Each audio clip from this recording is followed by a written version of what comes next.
வணக்கம் கவின் ஸ்குவாட். இன்னைக்கு கவின் வ்ளாக்ஸில் என்னதை பார்க்க போகிறோம்னா, இலங்கையில் வந்து ரொம்பவே பிரசித்தி பெற்ற பஞ்ச ஈஸ்வரங்களில் கோணேஸ்வரம் வந்து ரொம்பவே பிரசித்தி பெற்ற ஒரு ஆலயம். அந்த ஆலயத்தில் சிவன் ராத்திரி முடிஞ்சு அதுக்கு பிறகு வார 5 நாளும் திருகோணமலை மக்களால் பெரிய விசேஷமாக பெரிய திருவிழா மாதிரி கொண்டாடப்படுற ஒரு நிகழ்வு தான் கோணேஸ்வர் ஊர்வலம். அந்த கோணேஸ்வர் வந்து சிவன் ராத்திரி முடிஞ்சு அதுக்கு பிறகு வார 5 நாளும் திருகோணமலை நகரை சுற்றி பெரிய ஊர்வலமாக போவாங்க. இது வந்து எப்படி இருக்குமுண்டா, அந்த பாகுபலி படத்தில் எல்லாரும் சொல்லுவாங்க தெரியுமா, தெய்வம் கோயிலை விட்டு நம்ம கூட வாழ வருதுடே, பண்டிகையை கொண்டாடுங்க இல்லை என்ற மாதிரி திருகோணமலை மக்கள் அவ்வளோ செலிப்ரேட் பண்ணுவாங்க. அதை ஒரு திருவிழா மாதிரி கொண்டாடுவாங்க. அதைத்தான் உங்களுக்கு காட்ட போகிறேன். இன்றைக்கு வந்து 3வது நாள் கண்ணகியம்மன் ஓசூர் கண்ணகியம்மன் கோயிலிருந்து சிவன் கோயிலுக்கு போகும். இது வந்து பின்னேறம் ஒரு 6 மணியில் ஸ்டார்ட் பண்ணி சிவன் கோயிலுக்கு சம்டைம் அடுத்த நாள் மார்னிங் 4 மணி 5 மணி அந்த சொச்சத்துக்கு போய் சேரும். அதைத்தாங்க வந்து உங்களுக்கு நான் வீடியோவை காட்ட போகிறேன். 4 மணி 5 மணி மட்டும் ஃபுல்லாக காட்டலாது. என்னால் எவ்வளோதுக்கு உங்களுக்கு கவர் பண்ணி காட்டலுமோ அதெல்லாம் உங்களுக்கு காட்ட போகிறேன். நம்ம சேனலுக்கு யாரும் புதுசாக இருந்தீங்கன்னா நம்ம சேனலை சப்ஸ்கிரைப் பண்ணுங்கள், லைக் பண்ணுங்கள். இந்த வீடியோ பிடிச்சிருந்தீங்கன்னா அது கீழே கமெண்ட் பண்ணுங்கள். ஓகே, சரி வாங்க வீடியோக்குள்ளே போகலாம்.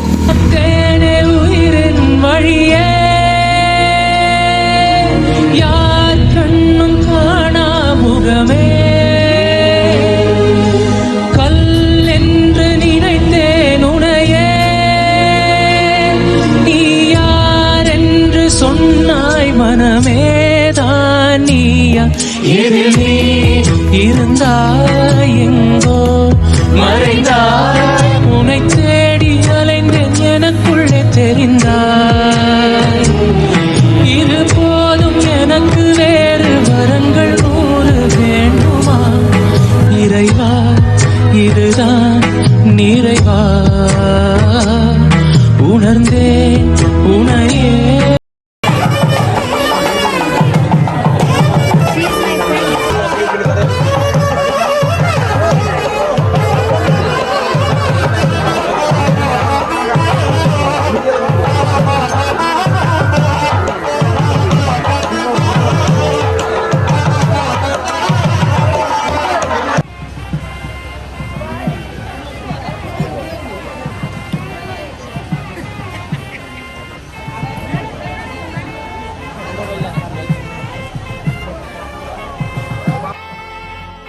மக்களே பார்த்தீங்களா, ஓசில் கண்ணகியம்மன் கோயிலிருந்து இப்போ வந்து வாகனத்தில் ஏற்றி இப்போ ட்ரிங்கோ டவுன் சிவன் கோயிலூடாக இன்றைக்கு வந்து கோணேஸ்வரை கொண்டு போக போகிறாங்க. அதுக்கான ஏற்பாடுகள்லாம் நடந்துட்டு இருக்குது.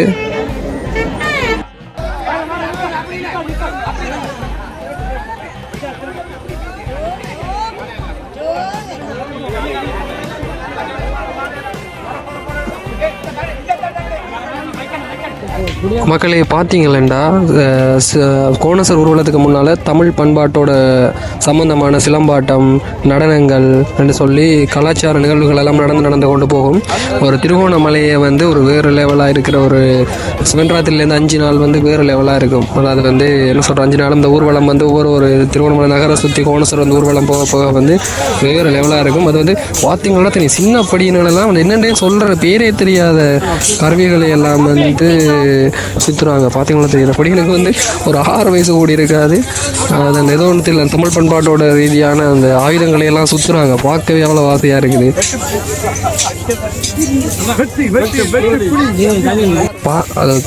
ரோட்டில் படும்போது அந்த தீப்பொறிகள் வந்து கிளம்புறதை உங்களுக்கு பார்க்கக்கூடியதாக இருக்கும். பாருங்கள், ரோட்டில் அந்த ஆயுதம் வந்து படும்போது அந்த தீப்பொறிகள் வந்து வருது.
மக்களே என்ன பாத்தீங்களா, கோணேச பெருமான் வார வாகனம் வந்து இந்த 10 தலை ராவணன் அமைப்புல தான் இருக்கும். ஏனென்றா இந்த கோணேஸ்வர் கோயில ராவணன் தாய்க்காக வந்து பிளந்து கொண்டு போய் தன் தாய் வந்துட்டு ஒவ்வொரு நாளும் வந்து கோணேஸ்வர் கோயிலுக்கு நிறைய தூரத்துல இருந்து வந்து பூஜை செய்யறதுக்காக வந்து போவாங்க. அதை வந்து தன் தாய்க்கு கஷ்டமா இருக்குன்னு தெரிஞ்ச ராவணன் வந்து கோணேஸ்வர் கோயில பிளந்தெடுத்து கொண்டு போய் தன் வீட்டை கொண்டு போறதுக்கு முயற்சி செய்யும் போது கோவப்பட்ட சிவபெருமான் என்ன செய்வார், தன் பெருவிரலால ராவணன் தலையை வந்து அமர்த்திடுவார். மன்னிக்கணும், ராவணன் அமர்த்துவார்.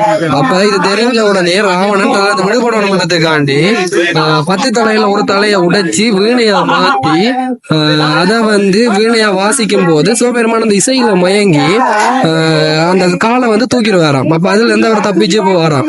அந்த கதை ஒன்று வந்து இந்த கோணேஸ்வரர் கோயிலோட சம்பந்தப்பட்டதா இருக்குது.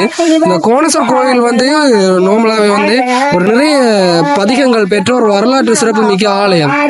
இதுல வந்து பாத்தீங்கன்னா 2 பதிகங்கள் வந்து திருஞான சம்பந்தராலும் இன்னும் ஒரு நாயனாராலும் ஒரு பாடல் பதிகம் பெற்ற ஒரு திருத்தலம் தான் இந்த கோணேஸ்வரர் கோயில். திருச்செந்தூரின் கடலோரத்தில் செந்தில் நாதன் அரசாங்கம். திருச்செந்தூரின் கடலோரத்தில் செந்தில் நாதன் அரசாங்கம். தேடி தேடி வருவோர்க்கெல்லாம் தினமும் கூடும் தெய்வாம்சம்.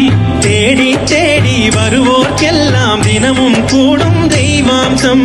திருச்செந்தூரின் கடலோரத்தில் செந்தில் நாதன் அரசாங்கம்.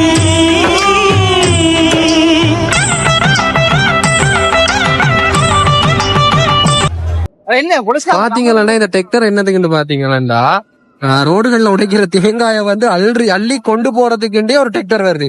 அப்பண்டா இந்த தேங்காய் விற்கிற விலைக்கு கோணேசருக்காக எதையுமே கொடுப்பாங்க இந்த திருகோணமலையாக்கள். ஏன்னா கோணேச பெருமானுன்றது இப்ப யாழ்ப்பாணத்துல எப்படி நல்லூரோ அதே மாதிரி கோணேசர் கோயில், காளி கோயில் என்று சொல்லி 2 கோயிலும் வந்து திருகோணமலை மக்களுக்கு ஒரு பிரசித்தி பெற்ற ஒரு ஆலயம். அதுலயும் கோணேசர்ண்டா வந்து மக்கள் வந்து அவ்வளவு ஒரு தங்களை கோணேச பூமின்றது மாதிரி திருவண்ணாமலைன்றது வந்து ஒரு கோணேச பூமி இந்த மாதிரி தான் அழைக்கப்படும்.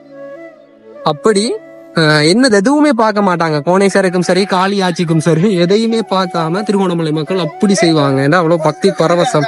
ஏன்னா பெரும்பான்மையான தமிழ் மக்கள் வாழ்ற மாவட்டங்கள்ல வந்து யாழ்ப்பாணத்துக்கு அடுத்ததா வந்து திருகோணமலையும் ஒரு இடம். அப்படித்தான் பாத்தீங்கன்னா ரோடு வழியா அவ்வளவு பெரிய பெரிய கட் அவுட் எல்லாம் வச்சிருப்பாங்க. இது வந்து இந்த முறை மட்டும் இல்ல, ஒவ்வொரு முறையுமே ஒவ்வொரு வருஷமுமே இந்த சிவன் ராத்திரிக்கு வார அடுத்த 5 நாளும் அவ்வளவு விசேஷமா இருக்கும் திருகோணமலை நகரு.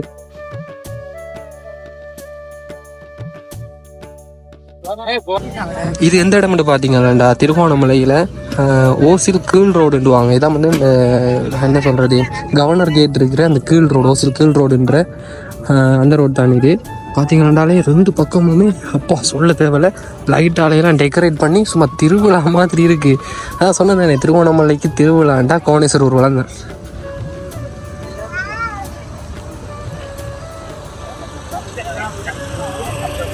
பார்த்தீங்களா தெரியும், எல்லாரும் வீட்டுக்கு முன்னுக்கு வந்து நிறைய குடங்கள், மாலை, பிரசாதங்கள், அதாவது வந்து அந்த என்ன சொல்கிற இந்த ஊர்வலத்தில் வந்து கலந்து கொள்கிற பக்தடியார்களுக்கான நீர்ப்பந்தல்கள் எல்லாமே போட்டு ரோடு 2 வீடு எல்லா சைடுமே வந்து இருக்குது. பார்த்தீங்கன்னா தெரியும். தூரத்துக்கு மெல்லமா காலத்துக்கு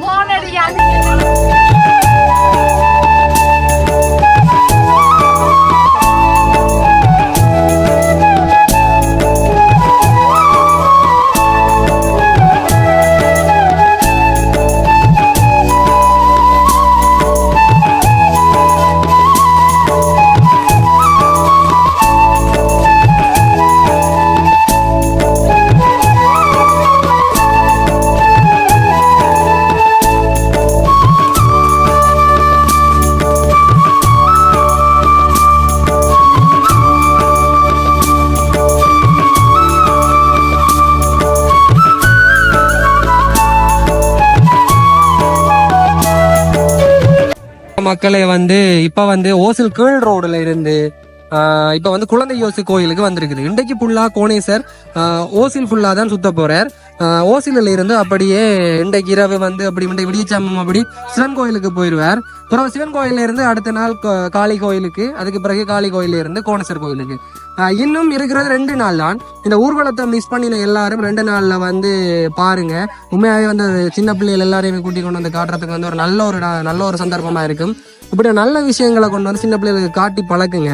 அப்பதான் வந்து தெரியும் தான் இப்ப இருக்கிற சமூகம் வந்து ரொம்பவே மோசமா போயிட்டு இருக்குதான். இப்படியான விஷயங்களை பார்த்தாவது எங்களோட கலாச்சாரங்கள் கொஞ்சமாவது இன்னும் எங்களோட அடுத்த சந்ததியினருக்கு கொண்டு போகணும். அதனால இப்படியா நல்ல விஷயங்களை கொண்டு வந்து காட்டுங்க. காசை கொடுத்து தியேட்டருக்கு போறது, பீச்சுக்கு போறது, டான்ஸ் அப்படிலாம் தெரியாம இப்படியா நல்ல விஷயங்களை கொண்டு வந்து காட்டுங்க. இப்படி எல்லாம் எங்களோட சமயம் இருக்குது, இப்படி எல்லாம் எங்களோட கலாச்சாரம் காப்பாற்றப்பட்டு கொண்டிருக்கிறது. இந்த சிலம்பாட்டங்கள், அடுத்தது அந்த தீப்பந்தங்கள், அதுகளெல்லாம் கொண்டு வந்து காட்டினீங்க வேண்டாம். சின்ன பிள்ளைகளுக்கு ரொம்ப ஆர்வமா இருக்கும். ஒரு இடத்துல போய் வந்து எங்களோட திருவண்ணாமலை மண்ணின் பெருமையை வந்து கதைக்கிறதுக்கும் ஒரு சந்தர்ப்பமா இருக்கும். ஓகேவா மக்களே?